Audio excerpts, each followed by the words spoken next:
Look at this. It's the ultimate symbol of love. We are told it's rare. We are told it's precious. We are told that a diamond is forever. But what if I told you that rock is actually about as rare as, well, a rock?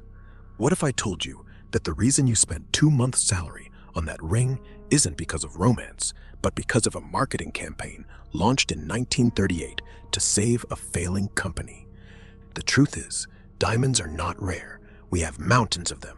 The only reason they cost thousands of dollars is because one company spent the last 100 years locking them in a vault, restricting the supply, and brainwashing the entire world into believing a lie. This is the story of De Beers, and it is the greatest marketing scam in human history. To understand the scam, we have to go back to 1870. Before this time, diamonds were actually rare. They were only found in a few riverbeds in India and Brazil.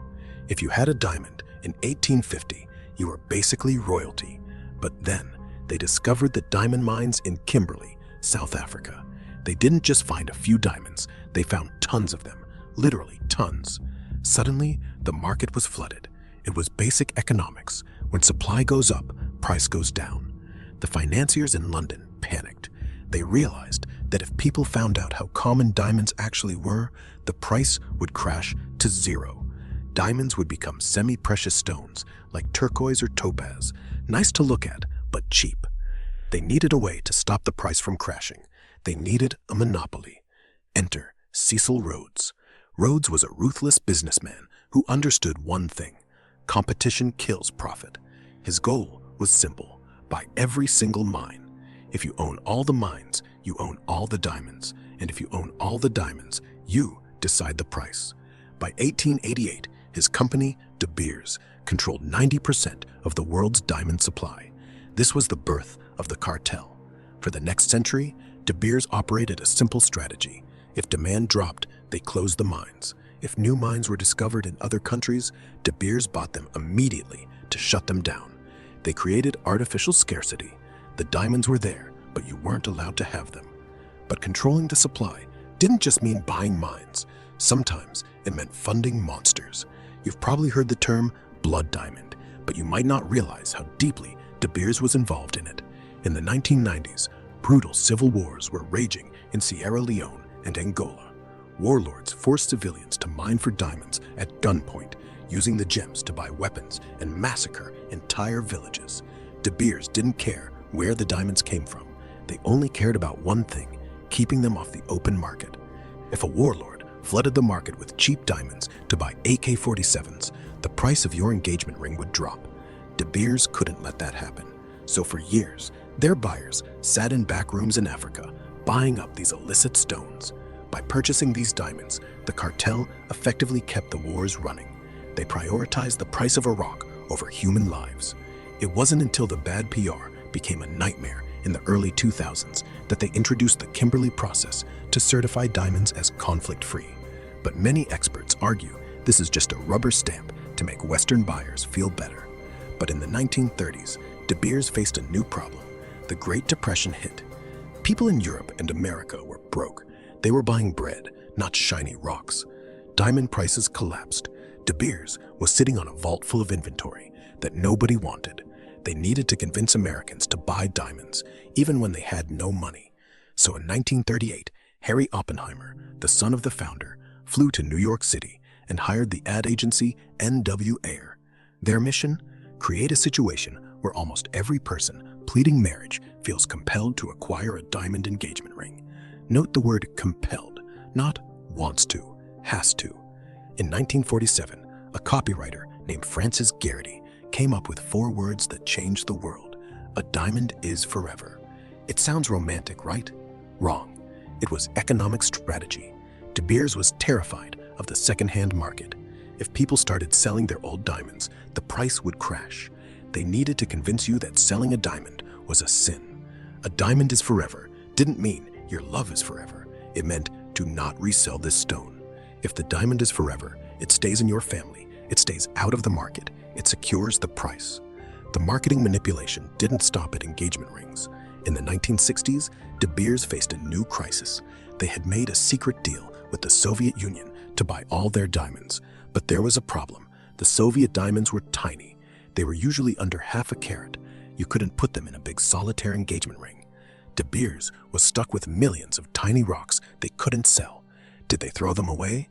No. They invented a new tradition. They launched the Eternity Ring, a band covered in dozens of tiny diamonds. They marketed it to older married couples as a way to renew your love.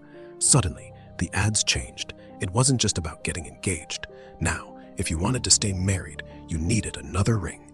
This proves the scam perfectly. The traditions we follow aren't ancient customs. They are literally just inventory management solutions for a mining corporation. But they didn't stop there. They also had to decide how much money they could extract from your wallet. Have you ever heard the rule that you should spend 2 months' salary on a ring? Do you think that came from an ancient tradition or maybe a financial advisor? Nope. It came from a De Beers marketing poster. In the US, their ad said 2 months' salary. But interestingly, in Japan, where the economy was different, their ad said 3 months' salary. It was an arbitrary number made up by a marketing department to maximize revenue. And we all just listened. They infiltrated Hollywood. They paid movie studios to include scenes of proposals with massive diamond rings. They gave diamonds to the Queen of England. Within 20 years, the engagement ring went from a niche aristocracy habit to a mandatory requirement for every marriage in America. They literally invented a tradition. If you still don't believe this is a scam, I challenge you to try a simple experiment. Take your valuable diamond ring down to a pawn shop or a jeweler today and try to sell it. You will be shocked. You might have paid $5,000 for that ring. The jeweler will likely offer you $600. Why? Because diamonds are not an investment. They are a retail product, like a pair of shoes or a sofa. The moment you walk out of the store, the value drops by 50 to 70%. The value of a diamond is purely the markup added by the middleman. Gold and silver hold their value. Real estate holds its value. But diamonds, you are paying a 300% markup for the privilege of holding a shiny rock that no one else actually wants to buy back from you. The monopoly held strong for decades, but in the 1950s and 60s, a threat emerged from the East. The Soviet Union discovered massive diamond deposits in Siberia. Suddenly, the Russians had buckets of diamonds. If they dumped them on the global market, the price would crash and De Beers would be finished. So, De Beers did what they always did. They made a deal. They secretly agreed to buy all of Russia's rough diamonds, no matter how many they mined, just to keep them off the market. This worked for a while, but eventually, other mines opened in Australia and Canada. The flood was too big to stop. De Beers could no longer buy everything. Their market share dropped from 90% to under 40%. The monopoly was officially broken. But the real death blow isn't coming from a mine, it's coming from a lab. Today, we can create diamonds in a microwave chamber that are chemically, physically, and optically identical to mined diamonds. Even expert jewelers cannot tell the difference without a special machine. The only difference? The price. A lab-grown diamond costs about 10% of the price of a natural one. This terrifies the diamond industry. They are trying to rebrand natural diamonds as real, calling lab-grown diamonds synthetic. But scientifically, it's the same carbon. It's the same rock. One was made by pressure under the earth. The other was made by pressure in a lab. The only difference is that one didn't require digging a massive hole in the planet or funding a warlord to get it. The vested myth. So, why do we still buy them? Because the programming is deep.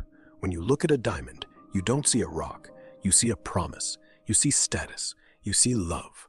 That is the power of a vested myth. De Beers didn't sell a product. They sold an emotion. And they sold it so well that even when we know it's a scam, we still buy the ring. If you want to know the truth about the other products in your house, make sure to subscribe. Next week, we are looking at the light bulb conspiracy. Thanks for watching.